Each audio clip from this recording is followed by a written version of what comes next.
funny little addition to my collection. Wow, you are in the future, girl. I think my audio levels are going to be okay, are they? Dingle, dingle, dingle. I experienced quite a catastrophe this week. In all my years of doing camera work, I have never committed this sin before. I put an SD card into a new camera thinking I can just test it out, and I accidentally formatted that card and lost an important video. So, unfortunately, that is lost to the ether. And instead of that letting my soul be crushed beyond repair, I know I'm being a bit melodramatic now, but it was important and it is my work, so... Instead of letting that absolutely crush my vibe forever, never to be seen again, I thought today, why don't I do a camera tour or camera collection video, should I say? I quite like watching other people do these because it gives me an idea about who they are as a photographer or a vlogger or just as an avid tech user. And I feel like quite a lot of the time, a lot of technology has nostalgia value to me in particular anyway. I'm always a fan of saying you don't need the best, you just need your minimum standards met when it comes to tech. And pre-owned is quite often perfectly fine. So let's get right into it today, my lovelies, shall we? I am Luxeria and this is Luxeria Labs, and welcome to my camera collection video. I think the best way to start this is going to be maybe chronologically, actually. Let's go all the way back to some important cameras for me. First up, we have this piece of kit, which actually is not going to be unboxed in this video. Spoiler alert, it was actually an unboxing video I lost, and you can't repeat those, can you? You can't re-seal up things and open them and make them all nice again. No. This is the DV5000, because that's what we used to do back in the early 2000s, name things thousands. Digital video camera by Traveler, and this is from Aldi.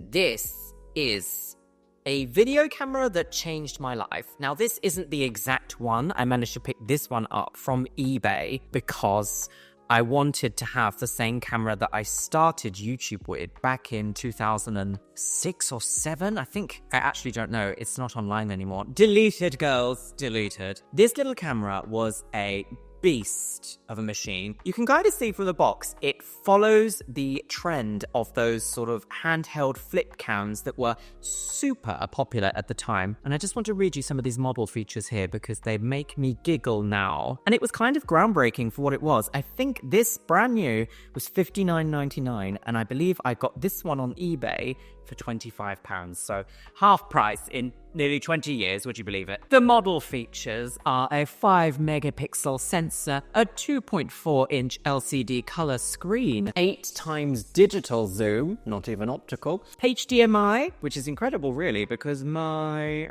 R5C doesn't even have a full-size HDMI port. It is HD 720p, and it actually tells you what 720p is in brackets here, 1280 by 720, which back in the day for £59 for YouTube was iconic. To be able to create HD content in 2007 when there were barely even any HD TVs was like, wow, you are in the future, girl. And all I did was vlog my daily life, and it was called The Complicated Life, and it featured me and my friends getting into all sorts of shenanigans. Gone are the days, gone are the days. It comes with a 1GB high-speed SD card. Maybe I could have done with that after I accidentally wiped this one. And it is SD compatible up to 4GB. Now, I believe that's actually a bit of a question mark because it can go a bit higher. Sometimes finding older SD cards to work in these devices is a task in itself because who's making 2GB SD cards anymore? And it actually came with a bunch of stuff as well. It came with a tripod. It came with all of the things to connect it to USB and HDMI. It came with a little pouch too and a spare battery. You would never get that these days. Never. I guess in a strange way, I actually have a spiritual successor to this camera coming up a bit later in the video. This brings me a lot of joy to look back at, and it gave me the opportunity to earn from a hobby of mine, which was being a YouTuber. Can I just say, I can't even believe it's got an after-sales support on it. So it really did help people get good with technology. You could phone this helpline and be like, I don't know how to work this device. Help me, girl. Oh, that's marvelous. Could you imagine ever trying to get in contact with Sony or Canon these days and be like, excuse me, can I talk to a real person who will explain to me what ISO is? Next up, we have this, the Samsung PL55. Now, this camera also holds a huge nostalgic value to me. I recently made a video with this camera on this channel, and it was called Why is Nostalgia So Painful? I'll put that in the card link wherever it is. Wonderful little camera, as I say, also helped me earn money from my YouTube channel after YouTube partnership was introduced in the UK in, I think it was 2009? Long time ago. This was a beautiful little easy to use handheld device, and it's 12.2 megapixels, which is bigger than 4K. Obviously it can't film in 4K, it films in 480p. And part of me still wants to take this out and around with me to take camera photos with, because this is a handy size digital camera and takes beautiful photos, and I kind of like the look that it gives them. I'm only going to talk about the cameras I actually have in today's video, because I do have a couple of cameras that were in my collection that have just died or have been lost during the move, or in fact just gone somehow. I don't know. I did have a Panasonic HD camcorder somewhere in the mix, but I don't know where she's gone. She's dead. So next up, we have the Sony A5000. Now, she is absolutely filthy. Will she even turn on? I haven't charged her. I simply... Oh my goodness, she's alive. How absolutely unexpected. My goodness. Oh, she's going to die any minute. Look at that LCD screen. This was the first camera I ever had that had a pop-out LCD screen that you could look at yourself on. Actually, that's a lie. That digital video camera, the DV5000, also had one. This is the first style in that point and shoot style camera that I had that did this. And this was beautiful. She's also died, so I'm going to put that back on. It had a physical zoom that you could control with multiple different ways within the camera itself. And it is 20 megapixels, which for back in the day was kind of bonkers. And I believe I got this in mid-2014, and I actually got this refurbished. Spoiler alert, most of my cameras that I own, except for the very new ones, have been refurbished, because refurbished tech, I think, is a brilliant way of giving a new lease of life to technology that other people maybe have outgrown or don't use. And who knows, maybe one day my collection will be loved again. This was one of the first cameras I ever used that had 1080p filming on it. And there is something so handy dandy about it being this big. Strangely enough, I'm actually now filming on an APS-C sensor that is 40 megapixels in comparison to this, and that can film 8K. I'm going to talk about that later. This was my first foray into an APS-C sized sensor. And there's something about APS-C that I enjoy. As much as I love full frame cameras, big chunky beasts that are workhorses, there's something quite nice about the smaller portability, but still holding their own with quality that APS-C size sensors have. Later in the video, I even have some micro four thirds, which I just want to love so much, but I'll get into that later. This little beast, however, did quite frequently overheat when I was using it to film some content for YouTube. There is a really funny one, actually, I filmed with Rolly with this. Have you got your battery open? Oh, because it overheats and that...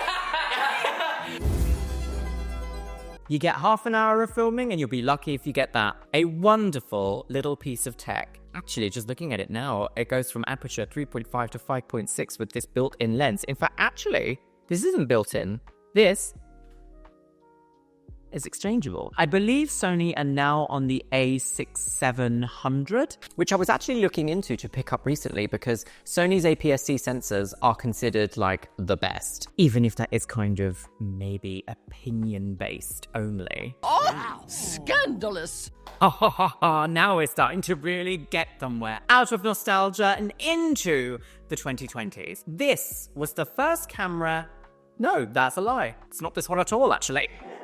This is the first camera I bought in this new decade, if you like. So I used to film my YouTube videos on a 750D. Can you believe it? 750D, Canon 750D. And I remember the reason why I picked that one up is because it had autofocus at 1080p. Amazing. Unheard of for an SLR at the time. But I replaced that camera with this one in 2020. This is the Canon 90D, and it is the first 4K camera I owned. This is what revolutionized my content on my channel, my main channel, Luxeria. Back to my That's not all you have in common? This changed my life. This saw me really solidify myself as a YouTuber. I still haven't had any viral, what I would consider viral content on my main channel, which is part and parcel of being a YouTuber, I think. Sometimes you're a workhorse and sometimes you're not a one-hit wonder, but sometimes the algorithm just favors you, and a lot of it is luck. Believe you me, I'm not complaining. I perfectly love my little life that I've been able to achieve from my YouTube. Would be nice to have something go viral though, wouldn't it? With a 33 megapixel APS-C sensor, this films 4K in 30 frames per second. And I remember the jump in quality of this camera from my previous one, the 750D. And I remember thinking, is that what my skin texture looks like in 4K? I'm going to be sick. I was absolutely horrified. Can you believe it? Horrified. I actually dug out my 750D recently. I could have put it in this video, but I gifted it to my dad because he's starting to get into photography. And I thought, what a lovely little way for him to start. Something quite straightforward to use. Is she gonna turn? She's dead. Look at this Diddy lens I have on it as well. This is called a pancake lens. And this is the Canon EFS 24. And I believe it goes, what is it? 2.8 STN, which means you can put the aperture all the way down to 2.8. When I got this is my first real foray into what I would consider videography for YouTube. When I got this, it enabled me to start thinking about my lighting setups, how my skin looks, how illuminated I am, where my proper lighting should be for a video setup. And then, of course, even further on from that, it enabled me to start thinking about my audio levels and my sound and my microphones, and is this going to be any good? Do I sound good? Do I sound terrible? I have a lot of things to be thankful for with this camera because it changed my life. And I don't think for that very reason I will ever be able to part with it. In fact, it's so special to me that I keep it in a very special place, and you won't see it in the background of my videos. I believe she only takes SD cards. She does indeed. She's actually quite a heavy beast as well. Particularly heavy. I remember, I think I got this from a place called Digital Rev, which is a grey market camera store. Now, I am not fussed about grey market stuff. I'm also not fussed about pre-owned tech. I think the only issue with grey market technology is that it's not under the same warranty if you don't buy it direct from manufacturer. Either way, I'm very much technology minded and I'm willing to take that risk. If something needs to be repaired, find someone to repair it or try it myself. Love this camera, beautiful beast. Thank you, 90D. Are you ready for something tiny? This is the Lumix G100, and it was universally hated by the photography community or the vlogging community when it was released by Lumix. And to be fair, there's a couple of reasons why, and they're kind of good reasons why it's hated. I still use this beast to this day. I love this camera. In fact, it has featured multiple different times across both of my channels. I filmed my facial feminization documentary on this camera when I had that done just over 2 years ago now. My gosh, nearly 3 years ago. Time. It comes for us all. This is a micro 4/3 compact interchangeable lens camera, if you like. I would absolutely adore for Lumix to bring out a second version of this. None of that one with like the USB-C port, none of that. I want a second version of this with PDAF autofocus and able to film 4K 60.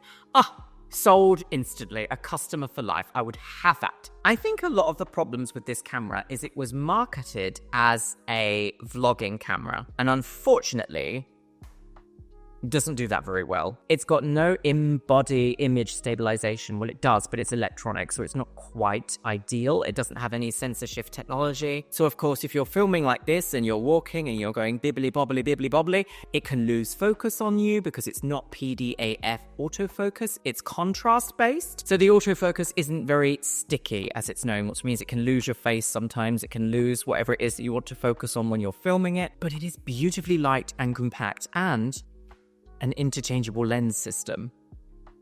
Brilliant. Luckily, to compensate a little bit for the image stabilization issues, this tiny zoom lens, tiny pancake zoom lens, the size of that, absolutely diddy, tiny. It's 12 to 32, which I believe in full frame, that's equivalent to double, isn't it? So that's 24mm to 64, which is kind of like a normal full frame all round the lens if you think about it, at 24 to 70. This is a beautiful little camera, and I recently took it out on a hike with me and Callum and took some gorgeous photos. If you want to see that video, I'll also pop it somewhere here. As I say, with this, I would love, absolutely adore, for them to release like a version 2, like a G100 Mark II.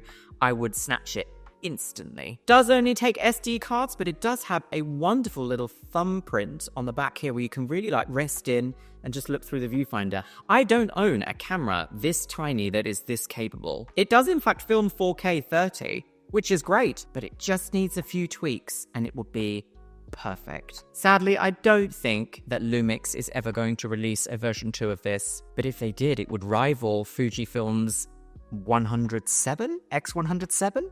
X106? Is that what it's called? This one. Thank you very much. That's much better. Now we're into some scenic girls. So earlier I said I have the spiritual successor, if you like, to the DV5000. Was it called the DV5000? What was it actually called? The DV5000. This, my loves, is the Osmo Pocket 3 by DJI. And unfortunately, upon turning her on, she instantly destroyed the microphone quality in this video. And that's because I'm recording my audio here on the DJI Mic 2, and I forgot that my Osmo Pocket is linked to it, so it instantly disconnected for this portion of the video. So you're going to have in-camera audio, which is never the best, is it? Let's be honest, never the best. God, how awful! I've also got a magnetic case attached to it just so that I can actually stick it to things and vlog on the go. I adore this camera, and it took me ages to get it because as soon as it was released, it was sold out, and I was like, oh, piss. Ironically, I kind of had it on pre-order, and then I was like, oh, I don't know, maybe I should wait until the reviews come in, see if it's actually worth it. You know, it's my first DJI product. Will I like it? I don't know. Maybe I shouldn't. Oh, and I hesitated and I cancelled my pre-order. Then it was out of stock for months and months and months and months and months. I really wanted to grab one for my New York trip in 2023, December 2023. Sadly, I just couldn't get one in time, and it took me until May of 2024 for it to come through. Since then, I have filmed a multitude of content with this little beast. I'm still getting used to it because it's, in a way, I kind of want it to be more cinematic than it is, but that's because in my head, I'm like, I will always want more from my products, and I should also kind of give it some slack. Like, it is an inbuilt gimbal stabilized 4K 60 device that works beautifully in kind of all weathers, really. Although it's not actually weather sealed, but like light rain, a light little rain's not gonna hurt anything, is it? I took this to Zurich, I've taken this up mountains, I've taken it to San Francisco, and it's gonna remain a staple in my travel bag no matter where I go in the world because it's so easy to just flip and record straight away. Beautiful. I got this in the creator bundle, and I actually ordered it from DJI themselves, and I use everything that I've gotten in that creator bundle constantly. I use the tripod for other cameras, not just this. I'm currently filming on the Mic 2 that came with that. She's dead. It's such a good piece of tech for how much you pay for it. Such a good piece of tech. And I think only just now are the Pro Max Apple iPhones catching up with the quality, the image quality that you can get from this.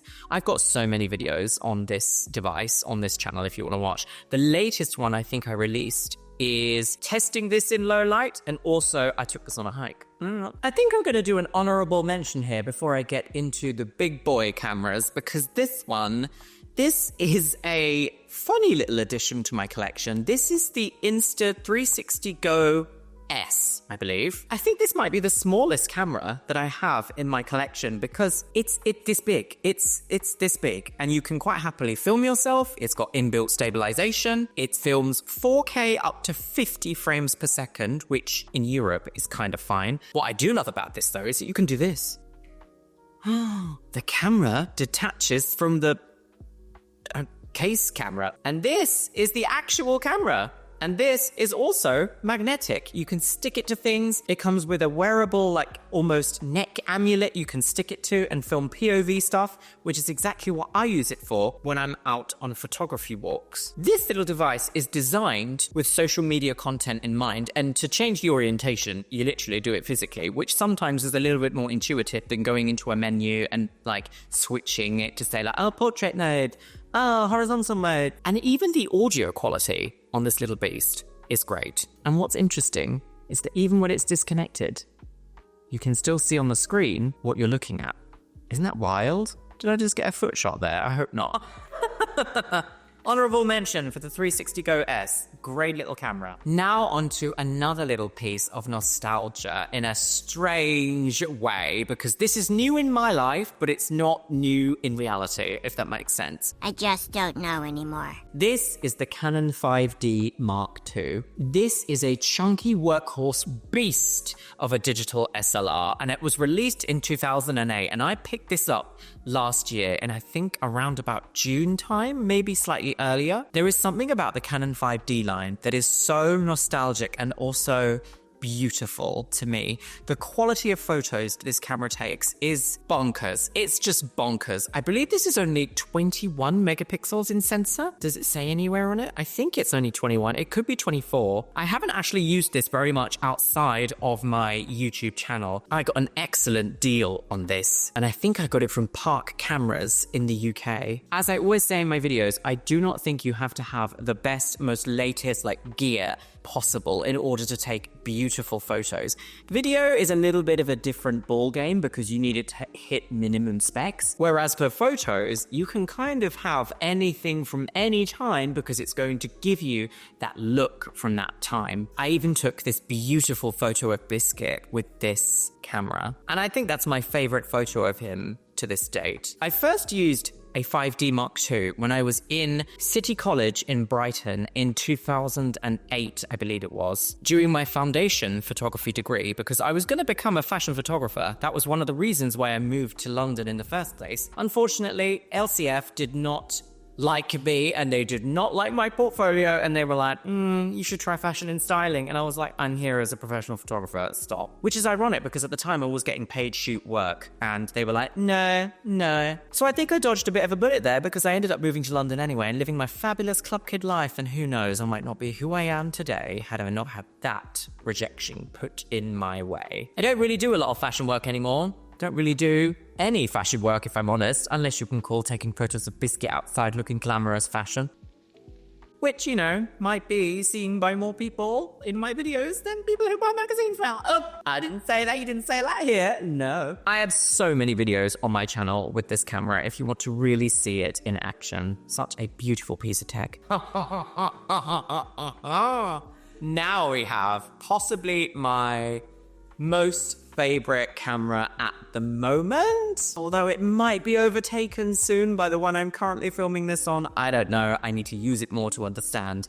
This is the Canon R8, and this is a phenomenal beast of a full-frame camera. I got this last year, and this kind of re-inspired me to get way back into photography. I actually attended a wedding, and I got chatting to the photographer, and he was shooting on an R6 Mark II, and I was like, do love that camera. Don't really like the price tag it's at. Probably not going to get it. But one of these came up on offer on a website called Cotswolds Cameras, and I snatched it. I was like, yes, bitch, I'm going to have that. I love this camera. I have taken so many beautiful images with this camera already. I've also got a collection of lenses for it. Currently, this little bulbous one sitting on it is the RF 24mm 1.8. I think that's my favorite for portraiture. I know that a lot of photographers like to use perhaps 85 or 50 as their normal sort of photographic lens, if you like. I quite like the look that a 24mm gives people. It makes people look kind of impressive, even if it is a little bit distorted in some way or another. But photography is just really like an art form that uses the science of light. This camera, however, has a lot of shortcomings, should we say. I know what Canon is doing with their bodies at the moment, as in the R bodies, because they are prone to overheating, and that's the only thing that's stopping me absolutely loving this camera. I love the size of it. I think it's a beautiful size. It's nice and light. I can put it in my bag. I can get it out. It's full frame. I've got a massive zoom lens for it if I need to, but it just can't do 4K 60 and 4K 30 for long filming times. It overheats and then it shuts down, and there's no way to tell the camera that you don't mind it getting too hot, if you know what I mean. Because most of the time, an overheating warning is for you touching it. It's not for the components inside the camera getting too hot to function. Most of the time. Not always. Most of the time. Lots of people also said that they didn't like this camera when it came out because it's small. And for me, like, I don't have giant hands. I've got quite small hands.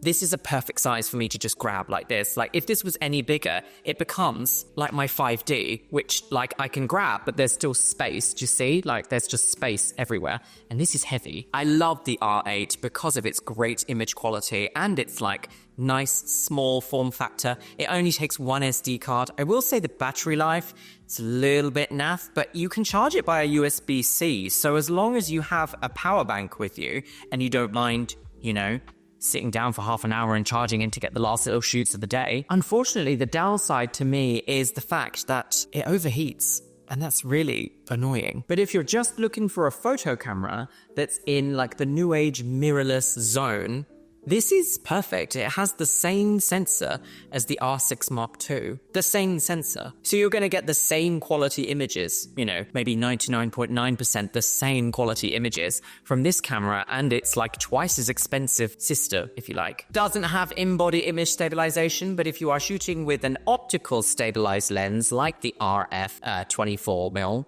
and the zoom lens, it's RF 100 to 400. I have that one as well, and that is also optically stabilized. It does a great job at keeping it stable, especially if you're only taking handheld images or perhaps short videos for social media. Gorgeous. I will say, I do kind of wish that the sensor was a bit higher resolution than 24. I wish it was 30 or 33. That would have been, you know, just the icing on the cake. But I mean, for the amount of money that this is, you can't really expect top A-line pro gear for that kind of money. Who knows, maybe in the future. I do love it though. Such a great little camera. Now we are into the big boys. This is my Canon R5C. This chunky bad boy was my upgrade from the 90D. I literally just went straight from the 90D to this. This is the most expensive camera I own. I'm so lucky. When this is outside of my studio, it stays in my studio on its tripod and it doesn't move. This beast cost me a lot of money, but it is future-proofing my future on YouTube. This is an 8K hybrid cinema camera and is just beautiful. You'll see recently the quality of my videos has really increased on my main channel, and that is all thanks to this beast. I'm very much of the opinion that when you reach a certain level in your industry, if you invest in gear that is a good, sensible investment after doing your research, if you like, that gear is going to look after you. This has a beast of an exhaust vent because this gets hot. Filming 8K 30 directly to card. This takes CF Express cards, which are kind of like the chunky SD cards, and an SD card, and you can film to both of them at the same time. I film all of my content on this on my main channel, oversampled 4K, which is 8K downsampled to 4K, if that makes sense. So it uses all of the 8K sensor, but it sort of like doubles it down into a 4K video file, if you like. So it's got the quality of 8K, not quite, if I'm honest, not quite, but almost the quality of 8K in 4K dimensions, which means it looks beautiful on YouTube and on 4K TVs across the world, because not very many people have 8K TVs or 8K monitors. But this, when those monitors and TVs do get, you know, popular, this is still going to be very much in my arsenal and will future-proof my channel, as I said. Currently on this, I have a Sigma RF 24mm lens in 1.4 aperture. So this lets in a lot of light and lets me do studio work at its native ISO and do beautiful color grading. I've also got an RF to EF adapter on here, if you can see this part right here, because she's a chunky beast. But just to compare the size of lenses, This is my other 24mm lens, and with the converter, it's about that different. This beast is so heavy, and I'm so nervous with it, so it's gonna go back to its house now. So everybody say goodbye to the R5C, my absolute baby. Off we go. Oh, by the way, it's got a 45 megapixel sensor. No in-body image stabilization either, can you believe it? Ugh. Next, we have a controversial opinion in my lineup. I know. I don't know how I'm going to explain this one. This is the Lumix GH6. I don't love it. Oh, which is such a shame because I love Lumix, as you've heard earlier in the video, the G100, which technically was a hated camera by everyone, and I loved it. This is Lumix's answer to studio hybrid video cameras, shall we say. The GH7 recently came out, and I think that actually has improved autofocus and improved image quality. This, however, the GH6, I thought I really wanted to love this. This is a micro 4/3 camera. So it's almost, in my mind, I was going to use it as like a baby sister to my R5C, kind of like for behind the scenes stuff, taking it on travel with me, taking it around the world. I've used this in multiple different videos on this channel, and I just don't love it. Just don't love it. And that's such a shame because I want to love it. That's the thing. I want to love it. I think I'm going to keep it in my collection and keep breaking it out to try and get used to it. It's so heavy and big for being a micro 4/3 system, but it has an amazing range of video capabilities. I don't know why, but I just don't love it. And that's such a shame because it's an incredible piece of kit, really. But once again, it uses contrast-based autofocus, which if you're a real cinematographer and you constantly use manual focus anyway with a device that helps you predict that focus, or you're just using the back with focus peaking options enabled, that's great. If you're filming yourself, not quite so great unless you're in studio environments. Now, I don't hate this, I just don't love it. I think if you gave me the opportunity to buy this again, I don't think I would. I picked this up from MPB relatively recently, actually. I got this in November, and I've used it maybe 5 times on like projects that I love on this channel. And as I say, just haven't fallen in love with it. What I do like, however, is the handheld high resolution mode, because this is only a 25 megapixel sensor. And I know resolution and sensor size isn't everything. There's just a little something extra in the quality of a sensor that's larger than the quality of a sensor that's smaller. I can't quite put my finger on it, but I do notice a difference. And I'm not really a pixel peeper because I also enjoy nostalgia, and you can't pixel peep with nostalgic cameras because you'll be disappointed. But I don't know, I will say, however, the in-body image stabilization of this camera is phenomenal. It is literally like you're holding it on a tripod and you could be shaking like this and it will do everything in its power to give you crisp, gorgeous panned footage. That is amazing, and I just wish somehow that Lumix would put even half of the technology of this into this with PDAF. Phase detect autofocus. That would be like the best, absolutely the best. This isn't really ideal for travel. In my head, I was like, oh no, it's only, smaller than my R5C, but it's about the same size as my 5D. Where's my 5D? Oh gosh, actually my 5D is a bit heavier. I was like, oh, it's about the same size. That'd be easy. I just don't want to reach for it. And I don't know why that is. But anyway. Not quite loved, but has a lot of potential, just like me. Oh, GH6. All the Lumix fanboys, fangirls, and fandays in the comments will be like, I hate you, Luxeria. How dare you not love the Lumix? Honorable mention right now, I have a drone. I recently took her out for maybe the 4th time ever since owning her. I think I got her in 2023. This is the Mini 4 Pro. In fact, actually, let me undo her so you can really see what she looks like. I never know which way to pull these. That's it. These go down. Oh, and this goes out. Of course, drones have to be lightweight, so when you are handling them, it does feel like you are literally tickling polystyrene. This is her. She makes a god-awful noise, as drones do. I just hate the noise they make. It's like a wheel, and it gives me anxiety every time I use it. But do love her. Her video quality is phenomenal. 4K 60 in beautiful definition, might I say. I got the kit that comes with the screen controller simply because I wanted to be able to really make the most of her. And I think I managed to get it on offer when DJI had it on offer. I think it was just after she was released and they had a weird deal and I got her for a good price. In my mind, I want to take her traveling with me, but there is a lot of controversy around drone use, and I am not here to really rock the boat when it comes to technology. I'm not here to fly my drone into no-fly areas. I'm not here to fly my drone into problematic areas. I'm not here to spy on people and make people feel uncomfortable. I just want to capture pretty videos and pretty images and put them online as art. So impossible to put away though, my goodness me, the fiddliest woman in the world. There we go. Right, keep safe, don't break. Thank you. So next we're on to the very camera I'm filming on right now, which means I'm gonna switch to my Lumix GH6. You might see a quality shift, you might see a lighting shift, you might see, I don't know, something shift, who knows. This is the camera now that I effed up, formatting the SD card accidentally. Never in my life, by the way, never. So currently I am on my GH6 and I've tried to make this scene as similar as to how I was just filming. I don't know, I'll see in post, see if I'm happy with it or not. So just imagine we're doing cinema here today, girlies. This, I'm very happy to announce, is the Fujifilm X-H2.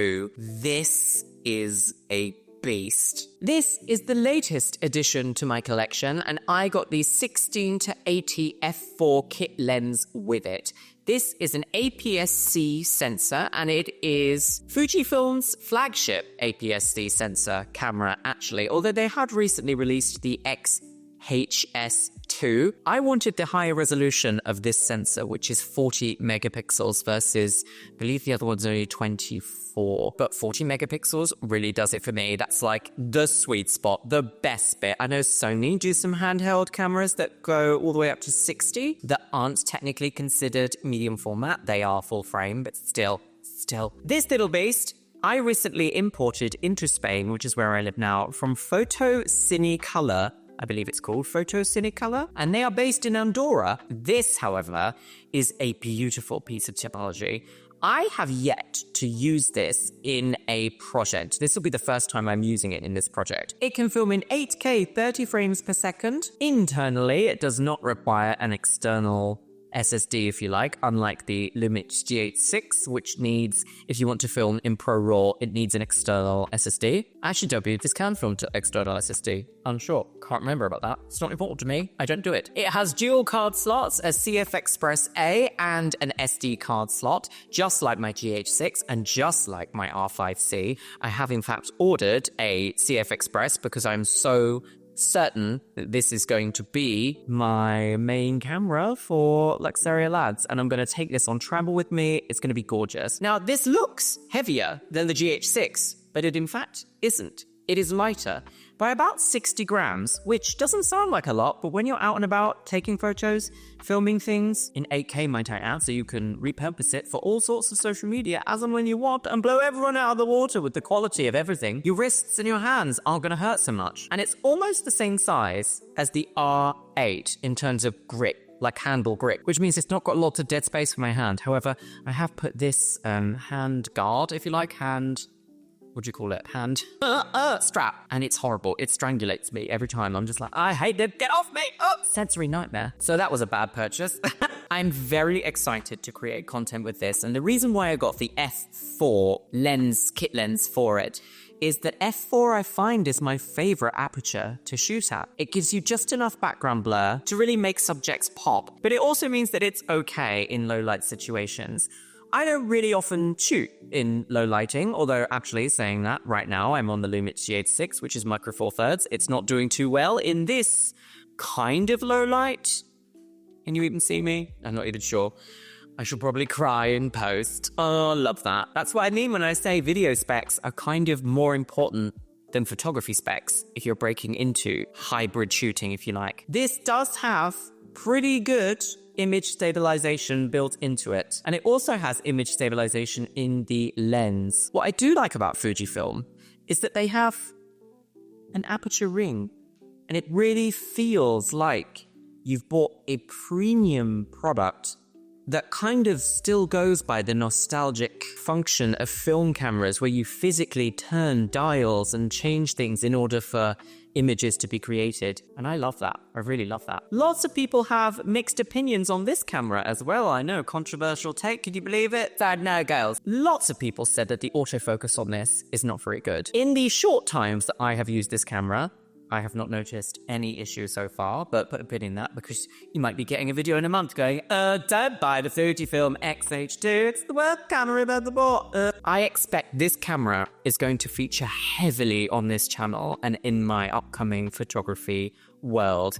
I kind of want this to be my main camera and my R8 to be my full frame if and when I need it. And that's going to be pretty much my travel kit for going around the world and taking beautiful travel photography and videography. Cinema, if you will. Well, that really pretty much covers all of my camera collection so far. Looking here, I am a bit like, kind of, not sickened, but a little bit like, oh my goodness, if I really got all of these cameras. Most of them are secondhand though, so, you know, not quite breaking the bank. That was a lie. I'm so excited to create content, and in a way, it's kind of breathed a new life into how I view YouTube and social media, because sometimes it can be so dark and miserable, the planet that we exist in, and there's so much going on all the time. And as a trans person, I feel like my existence has become so politicized at the moment that I need an escape from reality sometimes. And I don't drink, and I don't smoke, and I don't do any sort of adult substances, if you like. My way of leaving a legacy and getting enjoyment out of my life is by creating art and creating almost moments. And that is what I want this channel to become. I want it to be a good blend of technology reviews, photography, experiences, and just to kind of show you that, like, just because you're a trans person or a little bit different, or there's something that makes you relatable to me in some way or another, it doesn't have to be it. You know, you're trans. I don't suppose nearly all of my viewers here are trans. Anyway, trans conversation over. I just want my content to be like something that you can enjoy with me as I'm creating it, if that makes sense. And if I can get people to have a little thought along the way, or a little like, oh, I really like that, and maybe I could go out and do something like that. And, you know, maybe the world isn't such a bleak, consistently bleak, awful place all the time, then I would be happy with that. Really happy with that, you know? And this is the most important model I've ever owned in my life. Mr. Bibki. Anytime I get a new piece of tech, the first thing it's doing is capturing you. Oh, what was that? It's good. Well, my lovelies, thank you so much for watching today's video. If you have enjoyed it, please give it a thumbs up and subscribe if you like. And if you want to see more nonsense videos like this, was in a little bit. Oh, dirty, dirty biscuit. If you have any cameras that you particularly love and why, I want to hear from you. So let me know in the comments. And with that, guess I'll see you in the next one. My goodness. Don't forget to take photos.